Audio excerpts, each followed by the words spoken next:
Saya hari ini bersama Ketua PAC Ansor Sukatani yang tentunya podcast pas ya, sebutan podcast pas bersama Ansor.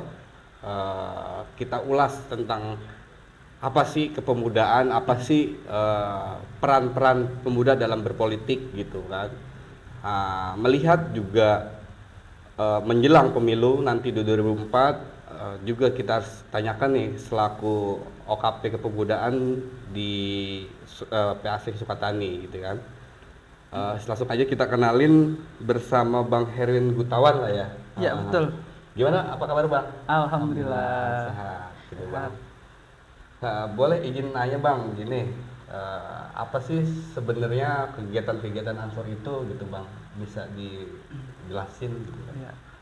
Baik, sebelumnya perkenalkan saya Herin Gutawan. Saya diamanatan menjadi Ketua GP Ansor Sukatani.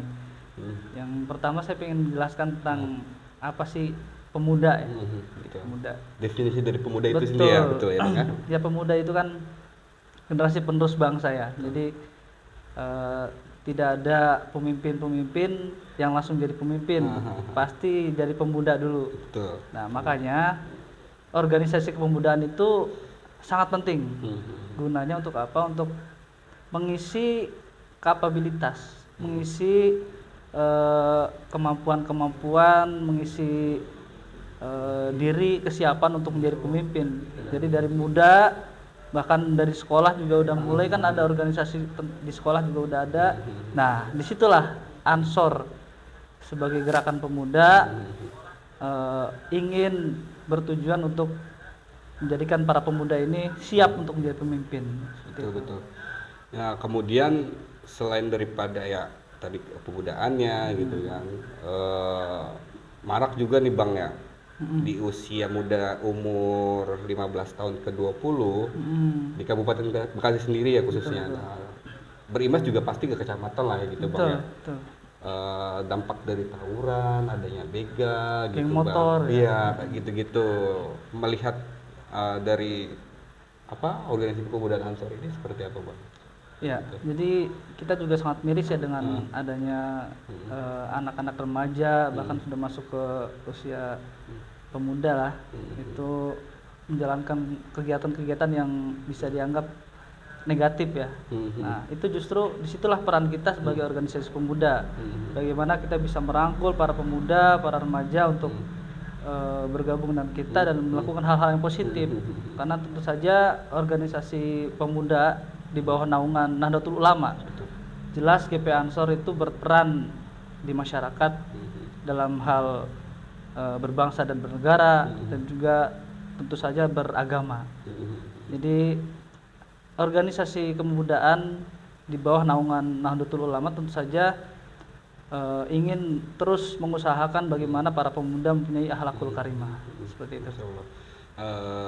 Ya, oke. Terus melihat ini juga Bang, kita menghadapi tahun-tahun politik nih Bang, sangat rentan sebenarnya Bang. Kalau misalnya kita activity di organisasi kepemudaan lah Bang, khusus organisasi kepemudaan Islam gitu kan. Betul. Tentang apa namanya intoleransi kayak gitu-gitu Bang ya. Sikap dari ketua bagaimana nih Bang? Jelas sekali untuk gerakan pemuda Ansor sesuai dengan apa yang dimandatkan oleh Ketua Umum kita Gus Yakut Khalil Qaumas, bahwasanya GP Ansor akan selalu mendukung usaha dan upaya pemerintah yang serius dalam menjaga negara ini, menjaga bangsa ini, terutama dari ekstremisme, intoleransi dan kekerasan. Itu sangat kita dukung dari level pemerintah pusat sampai pemerintah di bawahnya, sampai pemerintah desa, pasti kita dukung upaya-upaya yang serius untuk menjaga negara ini, menjaga kesatuan dan persatuan bangsa ini. Oke Bang, izin ya Bang ya, profil Abang nih Bang, saya menarik juga kan Bang, Abang masih muda gitu kan, akhirnya berminat di organisasi gitu kan, apalagi ini organisasi besar lah ya Bang, GP Ansor itu senasional gitu kan. Apa sih ketertarikan Abang bisa akhirnya mengabdikan dirinya di GP Ansor Bang? Gitu Bang. Jadi background saya memang dulu sejak sekolah pun sudah tertarik dengan perkumpulan-perkumpulan organisasi. Betul. Seperti dulu saya pernah aktif di organisasi siswa, itu di Pramuka dan sebagainya. Dan ketika saya masuk ke dunia lepas sekolah gitu ya, bahkan saya juga kerja kan. Nah, itu saya juga jiwa saya tertarik gitu untuk masuk ke organisasi pemuda. Nah, organisasi pemuda mana nih yang cocok kan buat saya kan? Yang Buat saya ideal seperti itu, gitu lah betul. ya. Nah, karena saya memang lahir dari kalangan Nahdlatul Ulama. Betul. Jadi di tempat lahir saya juga kental dengan Nahdlatul Ulama, sehingga menurut saya organisasi yang paling cocok untuk pemuda Nahdlatul Ulama ya Gerakan Pemuda Ansor ini. Betul. Oke bang, apa namanya, selama di kegiatan aktiviti GP Ansor, selain dari keagamaan gitu kan, terus juga aktiviti sosialnya gitu kan, apa aja bang program-program yang memang digagas oleh Ketua GP Ansor Sukatani? Jadi untuk Sukatani memang di periode ini kita sudah merumuskan beberapa program, tentu saja untuk kemasyarakatan dan juga keagamaan, yang tentu saja itu sudah digariskan di peraturan dasar dan peraturan rumah tangga organisasi kita gitu ya. Yang pertama untuk masyarakatan kita juga ada program-program sosial seperti bakti sosial donor darah, itu kita rutin setiap 3 bulan sekali kita adakan di tingkat kecamatan. Kita keliling dari desa-desa, misalkan kayak sebelumnya tuh di Sukamana. Berarti benar-benar masif lah ya GP Ansor ini ya? Iya. Dan kita juga mempunyai struktur di setiap desa, sampai apa setiap desa. sebutannya apa bang? Ranting, ranting desa ranting gitu. ya. Ya. Kalau Udah punya berapa ranting bang? di Sukatani kan ada 7 desa, dan itu ada 7 ranting berarti kita punya. Oke, lanjut yang tadi bang gimana? Iya, jadi donor darah, selain donor darah juga kita organisasi GP Ansor ini juga melakukan kegiatan-kegiatan sosial yang lain seperti penanggulangan bencana dan lain sebagainya. Dan alhamdulillah kita punya Banser. Nah, itu Banser. Kalau Banser itu apa bang? Ya, Banser itu adalah kader GP Ansor yang punya kecakapan khusus dan dilatih untuk terjun ke lapangan. Oh, semacam diklat. Betul. Gitu, jadi masuk Banser juga ada diklatnya gitu. Dan diklat namanya diklatsar. Jadi baru bisa jadi Banser gitu. Dan itu kita dididik secara fisik dan secara mental untuk terjun ke lapangan, apalagi kita juga punya namanya Bagana, Banser Tanggap Bencana. Betul. Dan itu alhamdulillah kita selalu aktif untuk selalu berkontribusi pada masyarakat dalam penanggulangan bencana gitu. Jadi artinya juga gini bang, yang tadi GP Ansor dan Banser itu satu kesatuan. Betul. Apa bagaimana, jadi Banser Ansor adalah badan otonomnya Nahdlatul Ulama. Gitu. Nah, dan Ansor juga punya perangkat, punya organisasi atau bahasanya ya badan semi otonomnya. Semi otonomnya itu ada Banser, ada lembaga bantuan hukum, ada badan anti narkoba yang disebut dengan Banar, juga ada dan banyak lah ya, ada Rijalul Ansor ini keagamaannya. Nah, itu semua di bawah naungan GP Ansor. Itu benar-benar terstruktur yang memang kebermanfaatan banyak buat masyarakat. Betul, lah ya bang ya. betul. Boleh tahu nggak sih udah berapa jumlah anggotanya bang? Anggotanya Di khusus di Sukatani ya? Iya, di Sukatani. Jadi kita yang terdaftar di struktur kita. Jadi tiap ranting itu minimal tuh ada 20 anggota. Kalau misalnya 20 anggota tiap ranting kali 7. Nah, itu ada berapa tuh? Nah, lain lagi juga pengurus kecamatannya kan ada lagi. Pengurus kecamatan yang terdaftar saat ini sekitar 20 orang. Oke bang. Tapi sifatnya GP Ansor di Sukatani sendiri terbuka nggak bang? Maksudnya dalam arti terbuka itu kolaboratif sama organisasi lain atau pasti masyarakat? Pasti. Gitu, selama itu kegiatan yang positif, pasti kita akan selalu kolaborasi setiap kegiatan kita. Betul.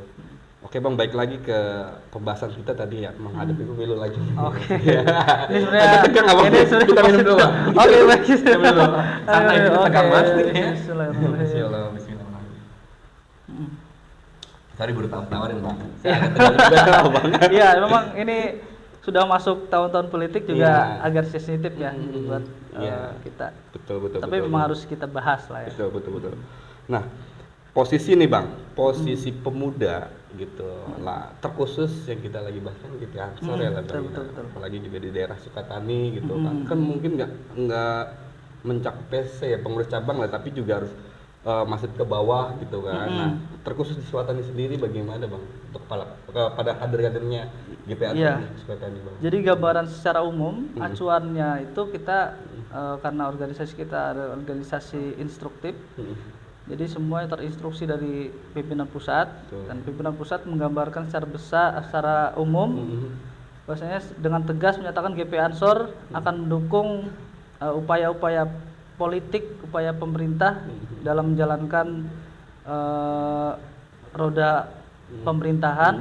Selama itu ya itu tadi harus menjunjung tinggi persatuan dan kesatuan, dan juga harus memberantas semua ekstremisme, intoleransi, dan juga kekerasan. Itu semua harus, kalau selama itu masih di jalur itu yang disebut dengan politik kebangsaan, politik kebangsaan kita masih di rails itu, maka GP Ansor akan selalu mendukung itu. Ya, karena kita flashback lah nih ya, historis ke belakang pemilu 2019 itu sangat ekstremis itu banyak banget ya. Betul. Nah, terus juga apa namanya kayak politik sara gitu, politik kebencian gitu-gitu. Menanggapi itu di cara solusi daripada hal tersebut bagaimana? Itu jelas politik identitas, politik apa namanya yang gitu, itu pasti kita lawan ya dengan itu ya. Yang kita tentu saja di akar rumput kita selalu mensosialisasikan dan apa namanya menginstruksikan pada kader-kader seluruh kader kita untuk bersikap sesuai dengan arahan dari para pimpinan kita dan juga para ulama kita di Nahdlatul Ulama. Sebenarnya kita akan terus menjaga bangsa ini, agama ini agar tidak terpecah belah oleh yaitu isu sara dan sebagainya. Itu kan sangat rentan banget ya bang ya. Betul. Apalagi kalaupun tidak disosialisasikan sangat bahaya untuk betul. Makanya kita sampai di akar rumput kita sosialisasikan. Ya kemudian juga pasti ya setiap orang punya hak lah untuk memilih pemimpin ya bang. Nah untuk itu dibebaskan nggak pak di GP Ansor? Ya, jadi GP Ansor itu pada kader gitu untuk pemilih si A, si B kami misalnya. Itu punya jargon ya. Iya, apa tuh bang? GP Ansor itu tidak kemana-mana, tapi GP Ansor ada di mana-mana. Luar biasa. Iya. Nah, jadi kita dalam politik ini ya karena memang masing-masing kader juga kan punya hak politiknya masing-masing. Yang penting yang kita jaga adalah persatuannya. Betul itu ya. Intinya dibebaskan lah politik itu hak politik ya maksudnya. Tapi kalaupun khusus di kader GP Ansor juga ada instruksi ya bang ya. Iya betul. Jadi kan tentu saja karena kita organisasi besar dan juga kita sudah sebelum negara ini lahir kita sudah lahir. Kita lahir itu 1934. Makanya dalam hal berpolitik pun tentu saja ada kader-kader kita yang potensial yang akan terjun dalam ajang politik di tahun 2024 nanti kan. Nah itu nanti kita apa namanya kita apa namanya ya bahasanya ya gagasan, kita gagas politik gagasan ya bukan politik yang dibangun narasi sara tadi kan betul. Gitu ya. Iya. Terus gini bang, di wilayah Sukatani gitu bang, melihat kaderisasinya kayak gimana sih bang gitu bang untuk merekrut anggota baru kayak gitu. Alhamdulillah tahun ini kita selesai melaksanakan kaderisasi. Apa bang nama kaderisasi namanya GP Ansor itu adalah PKD. PKD itu pelatihan kepemimpinan dasar. Jadi setiap pemuda yang ingin masuk ke GP Ansor harus melewati pelatihan kepemimpinan dasar dulu. Jadi setelah di situ digembleng, diberikan edukasi tentang apa sih Ansor, apa sih Nahdlatul Ulama, baru nanti kita nyatakan lulus, baru pemuda tersebut bisa masuk ke sah jadi resmi. Betul. Selanjutnya tapi ada lagi bang, maksudnya ada tingkat PKD terus sampai berapa kita GP Ansor itu organisasi kaderisasi. Jadi setiap jenjang itu ada pendidikannya. Jadi dari PKD nanti setelah PKD udah jadi kader seperti saya misalnya, nanti akan ada pendidikan lanjutan namanya PKL. PKL. Iya, PKL itu nanti yang penyelenggara siapa kalau PKL itu? Saat ini masih diselenggarakan oleh pimpinan cabang kabupaten, gitu. betul. Jadi nanti di situ dididik bagaimana cara memimpin dan lain sebagainya di situ. Nanti juga ada terus ke atasnya sampai PKN. Oh, PKN nasional berarti. Nasional. Nah, itu para pimpinan nanti di tingkat nasional itu juga salah satu syarat untuk menjadi pengurus di Pimpinan Pusat. Kita promosikan dulu Bang ya. Siap. Buat teman-teman muda gitu, jika berminat berorganisasi, belajar kepemimpinan gitu kan, belajar keagamaan melalui dakwah di GP Ansor lah ya gitu Bang ya. Bisa hubungi Bang siapa tadi? Bang Herwin di Sukatani gitu. Oke Bang, kita lanjut lagi. Abang selain activity di GP Ansor, apa sih Bang aktivitasnya? Kalau saya boleh colek dikit. Iya, saya sebetulnya selain aktif di GP Ansor itu juga pekerja di industri. Industri gitu. Betul, saya kerja di industri PT. Tapi udah nikah Bang? Sudah, alhamdulillah sudah nikah. Punya anak? Sudah punya anak. Masya Allah. Udah punya anak, dia udah punya istri, pekerjaan, tapi tetap mau mengabdi di GP Ansor lah gitu ya, luar biasa Bang ya. Gitu. Ada gimana Bang untuk membagi waktunya itu Bang? Nah, itu justru poinnya ada di situ. Poinnya ada di situ. Jadi kalau saya dulu berpikir kerja sudah capek, kemudian juga harus membagi waktu dengan keluarga di rumah. Dan lalu bagaimana kalau saya masuk GP Ansor membagi waktunya? Ini kan soal manajemen waktu lah. Betul, justru di situ poinnya. Kita akan mendapatkan pelajaran tentang bagaimana cara manajemen waktu, bagaimana cara manajemen komunikasi. Kan beda komunikasi kita di organisasi, di keluarga. Dengan ini apa kulturnya ya Bang. Betul. Itu justru kita belajar banyak di situ. Kita mengatur waktu keluarga, mengatur waktu dengan pekerjaan, dengan organisasi, juga komunikasi yang berbeda-beda.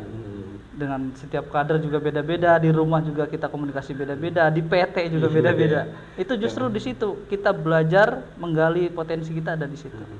Iya kan pasti yang misalnya anggota baru nih Bang ya, juga posisi kayak Abang pekerja, dia pengen gabung ya.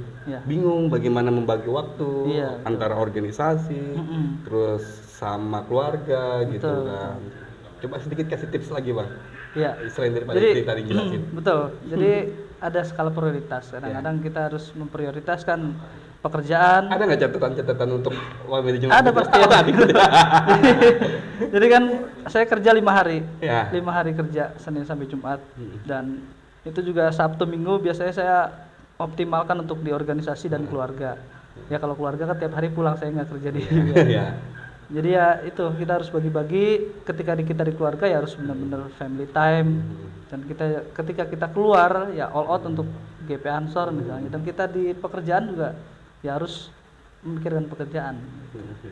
Gitu. Profesional aja sih sebenarnya. Ya benar, lebih ke profesional lah ya. Karena kan memang pastinya organisasi itu ada kebaikan pasti banget. Kebaikan, mengajarkan keilmuannya gitu kan, ilmuannya gitu kan ya. Pasti nggak bisa dilakukan lagi dah kalau ketua punya.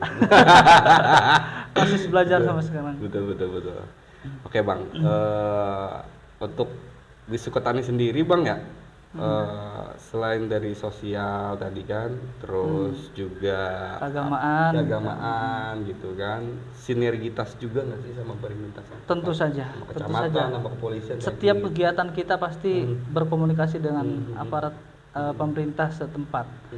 Kalau kegiatannya di tingkat ranting itu desa, ya pasti kita selalu berkomunikasi dengan Pak Lurah, Pak Kepala Desa, dan Bimaspol. Itu sudah menjadi hal yang wajib bagi kita untuk selalu berkomunikasi dengan pemerintah dan tokoh-tokoh tentu saja.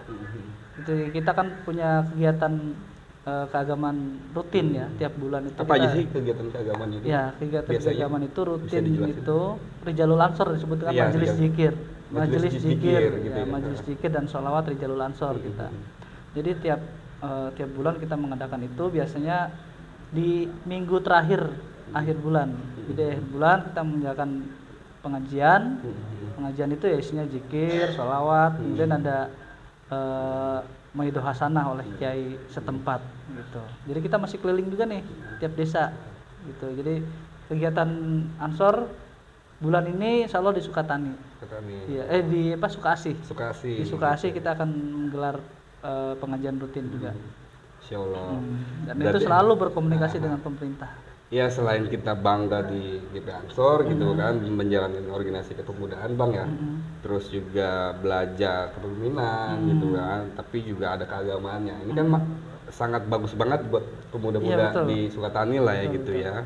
Apalagi ini kan suatu keberkahan Bang, gitu kan ada betul. zikirnya gitu, Iya, sholawat betul, kan betul. gitu-gitu.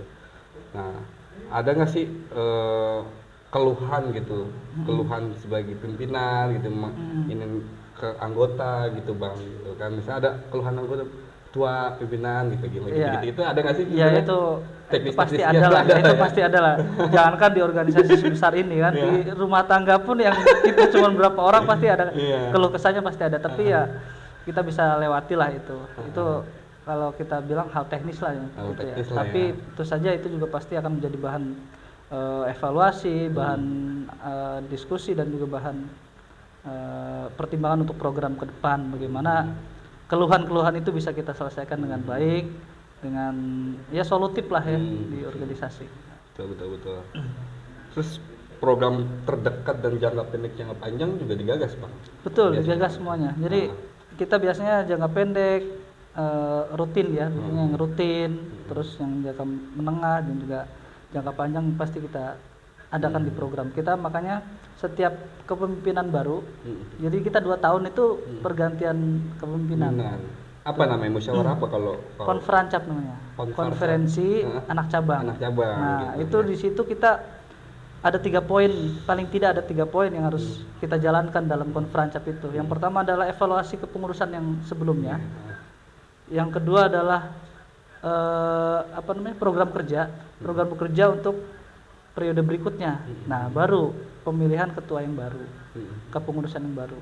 Jadi kepengurusan yang baru itu akan menjalankan apa program-program yang sudah direncanakan di konferancap itu. Betul. Berarti ada juga estafet misalnya program ketua sebelumnya ada ya pasti namanya waktu kan Bang ya, selalu ada misalnya 1 bulan nggak kekejar nih udah keburu habis masanya. Betul. Disambung lagi gitu Iya, betul bisa. Ya karena itu tadi konferancap itu tadi membahas itu. Jadi evaluasi tadi itu ya. Dievaluasi ada laporan pertanggungjawaban kan. Jadi misalnya selama 2 tahun periode ini melakukan ini, itu kan ada yang perlu dievaluasi dan ada yang perlu dilanjutkan nanti di periode berikutnya. Nah kita bahas di situ semuanya. Oke Bang, saya juga sebenarnya tertarik ya Bang ya, tertarik gitu kan GP Ansor, apalagi Abang sekarang waktu tuanya ya di Sukatani kan. Betul. Untuk di Sukatani sendiri gini Bang, ada nggak sih kesulitan untuk kaderisasi itu Bang? Iya, jadi pasti kan kaderisasi betul.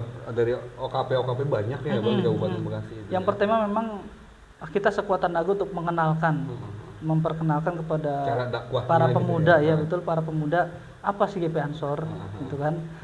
Jangan-jangan nanti ada anggapan dari para pemuda ini partai apa nih gitu. Apalagi tahun pemilu kan. Iya, makanya kita harus sekuat tenaga dari mulai ranting. Makanya para pengurus ranting itu berkontribusi besar dalam kaderisasi. Jadi di tingkat desa itu memang harus masif dakwahnya terhadap Ansor, betul. Karena itu ujung tombaknya itu ranting di tingkat desa. Ketika rantingnya berhasil mensosialisasikan GP Ansor, mendakwahkan GP Ansor, maka dari situlah akan muncul kader-kader baru. Betul. Pernah ke sekolahan Bang sosialisasi hal tersebut? Nah, kan pasti banyak sekolah Seman 1 jadi kalau sekolah, jadi kita di Nahdlatul Ulama untuk sekolah itu ada juga organisasinya di sekolah, ada IPNU, Ikatan Pelajar Nahdlatul Ulama. Jadi, mungkin masih bisa ya maksudnya ketika satu otonom ya itu satu otonom. Iya, badan otonom. IPPNU gitu misalnya pasca dilulus dan dia GP Ansor juga nggak masalah ya, bisa ya. Iya, betul bisa. Di mahasiswa juga ada PMI ya, masih setahu saya PMI. Betul. Terus gini Bang, melihat lagi ya, sih kebanyakan melihat nih Bang. Karena kan secara fakta lah ya. Betul. Karena melihat kayak gitu kan, melihat fakta gitu kan. Apa yang dipersiapkan gitu kan di tahun-tahun politik kepada kader gitu kan, dia tentu nggak meninggalkan kegiatan keagamaannya gitu kan, kegiatan GP Ansurnya gitu kan. Terus dari politiknya sendiri nih bang, politik misalnya di luar dari kendali, misal kayak gitu-gitu, di luar kendali itu pimpinan. Gitu kan. Ya jadi jadi Maksudnya yang dari ekstremisme itu bisa terhasut dulu bang, gitu bang. iya. Khawatiran itu Ya ada itu nggak sih tadi kira-kira? komunikasi kita kan di tingkat ranting, makanya sangat penting untuk melakukan kegiatan-kegiatan apa yang aktif gitu di tingkatan ranting. Jadi kalau rantingnya aktif untuk melakukan kegiatan setiap, bahkan di ranting itu secara aturan itu 2 minggu sekali melakukan pengajian. Pengajian. Nah di pengajian itu kita membahas dan mensosialisasikan apa yang menjadi instruksi dari pimpinan atasnya gitu. Apa menjadi Jadi instruksi. gitu ya prosesnya. Betul.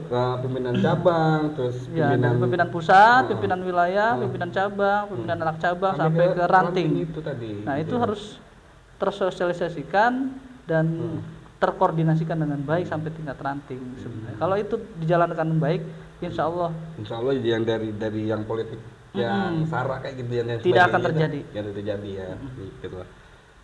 Terus gini bang, apa namanya? Dari tadi ya yang pengajian itu kadang dilakukan jadwalnya berapa buat rutin? Jadi kalau di tingkat ranting itu 2 minggu sekali.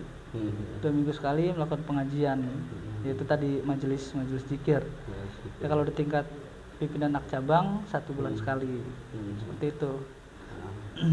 Terus juga apa bang?